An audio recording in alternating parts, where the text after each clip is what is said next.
जी अस्सलाम वालेकुम दोस्तों की हाल चाल ठीक ठाक उम्मीद कर सारे लोग खैरियत ना होंगे।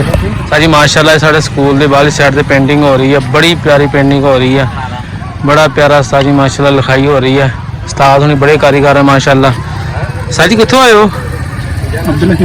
अब्दुल हकीम तो भाईजान आए हैं माशाल्लाह। कितनी प्यारी लिखाई हो रही है, चेक करो उस्ताद जी। अगर किसी ने लिखवाई करवानी है तो रब्ता नंबर जरूर करो। सही नंबर की थोड़ा नंबर गेट पे लिखे, चलो मेंशन कर दें। चेक करो साजी माशाल्लाह सारी दीवारों से इन्होंने पेंटिंग की है, शायर लिखे है, बड़ा प्यारा उस्ताद जी।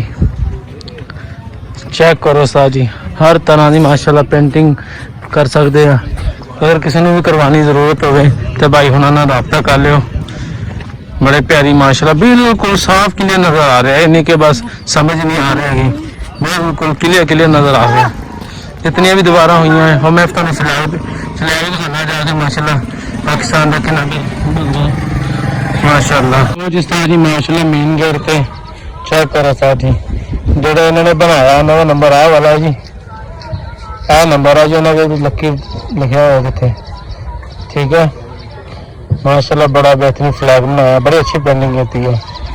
लो जी माशाल्लाह देखो कितना प्यारा इन्होंने पेंटिंग की है, बिल्कुल बेहतरीन पाकिस्तानी परचम बनाया सारी। चेक करो लो उस्ताद जी देखो कितना प्यारा बनाया है। देखो जी इस परचम के साए तले हम एक है 14 अगस्त वैसे नांगी ये पेंटिंग सारी हुन करवाई माशाल्लाह बहुत प्यारी।